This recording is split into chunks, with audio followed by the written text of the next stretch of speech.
Let's look at adding some dimensions now. First thing I want to do though is rename this one sheet that we have. So I'm going to go ahead and click on rename and we'll call it technical sheet.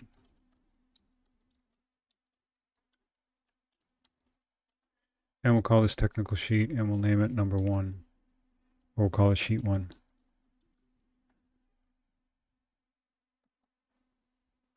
All right, so we'll start with our foundation plan and a little bit of analysis first of our foundation plan. We're not seeing our interior footers here, and it looks a little strange that there's this line going between this what is actually a piece of continuous foundation wall. And that's because we actually have, if I click into this, we actually have the floor still showing in this. So I'm just going to right click on this view and I'm going to go hide in view that element, and that's going to allow our footers for our main columns to show. So we're ready to start looking at adding some dimensions to this. So we want to get in the outside dimensions of the walls. We want to get an idea of where these little bump outs are, where these interior footers are. So let's be mindful of what we want to add dimensions for and get started. I'm going to go to annotate and I'm going to use the align dimensioning tool. And our friend here is always the tab key. Whenever I roll onto these walls, you're going to always want to highlight the center line. If I want to grab the edge of it, I'm going to have to hit tab. So I'm going to select it and I'm going to go all the way over to the other side of the building and hit tab again until I catch the outside. I'm going to click it and I'm going to drag it up. And now we have a dimension for the full outside width of the building. Now let's go ahead and delineate the grid system, and I'll start in the same location over here. So I'm going to go tab, come to the grid line, come to the next grid line. Now I'm not doing any tabbing now because it's going right to the center of the grid line. And I'll come over to this edge and hit tab till I come off to the side of that. I'm going to click and then drag it up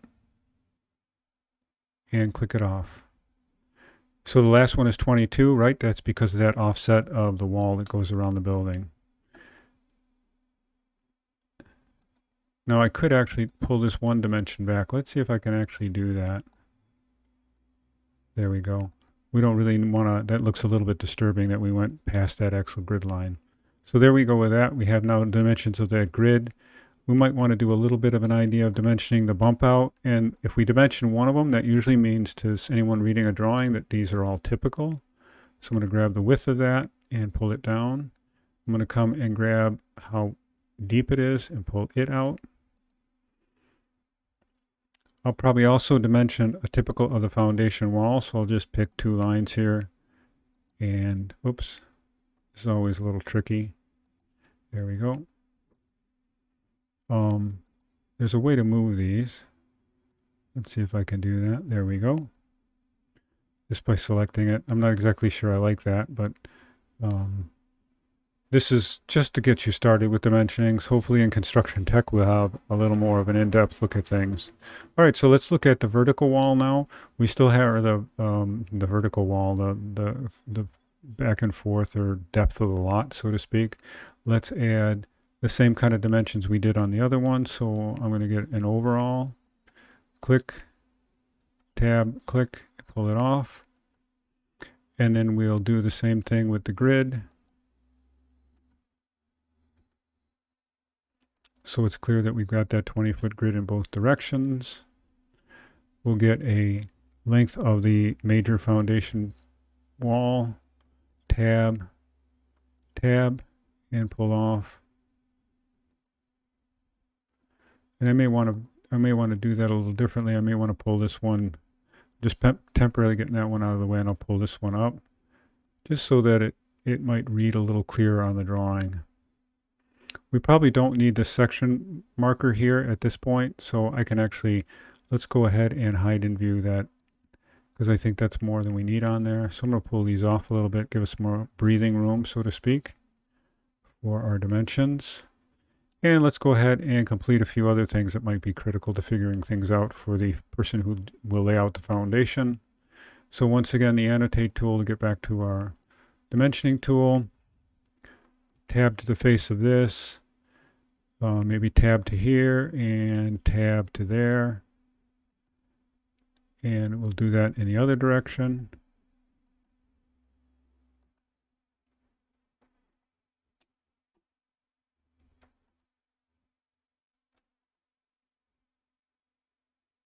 And pull that down. And that probably gives us almost everything that we need. Now we should have some basic idea what size those slabs are.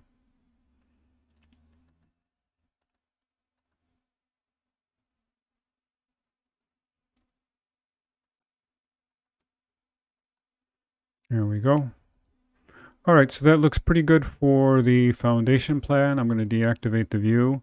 Now, I'm going to save this project later. We will come back and visit that, but that at least gets us started with it. Now let's go ahead and move down to the other view. And you can break your video if you need a break, but I'm going to just keep going right on through this. And let's do the same kind of dimensioning again for this plan view. So once again, I'm going to use the Align Dimensioning tool. And I need to activate this view, so I got to double click into it, excuse me. And we'll go to Annotate, grab the Align tool. And let's just go ahead and make some basic dimensions here of critical things like where the windows are with respect to the wall. So I'm going to tab up, click, tab to that bottom edge of the wall, tab to that edge of the wall, tab to this edge of the wall. Come to the front wall, I need to tab in order to grab that blue line highlighting. Once again to the front of that column and then to that one. And we can pull that off. And I made an extra dimension there. I don't know if I can just delete that.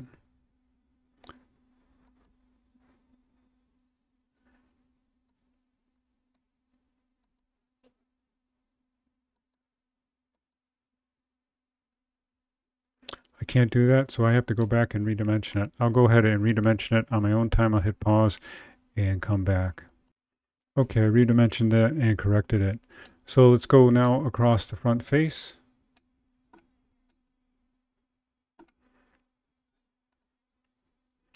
First edge of the wall on the exterior, the other side of the column, click, face of the wall, click, other face, click, next face, click, final face, click, and then I'll pull that down. And we need to have a little bit of more information here about what's happening with these columns here. So let's go ahead and I'll add in a second level of dimensions.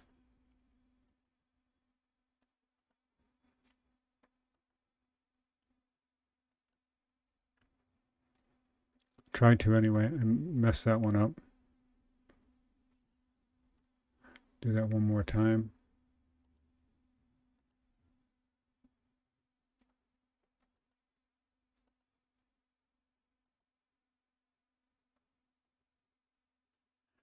Pull that down. And one more time the same way here. Make sure that lines up.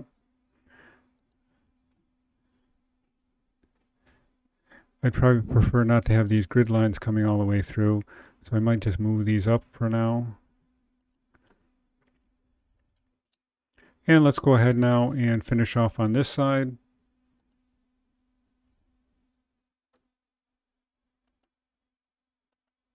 You can hardly see these on the screen, I'm sure, but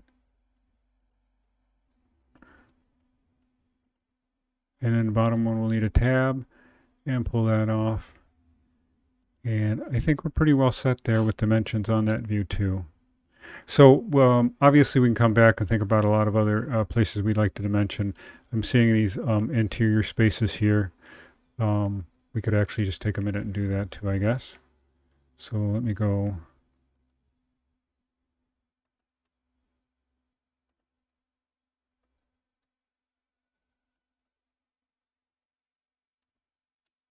And let's do the same thing over here.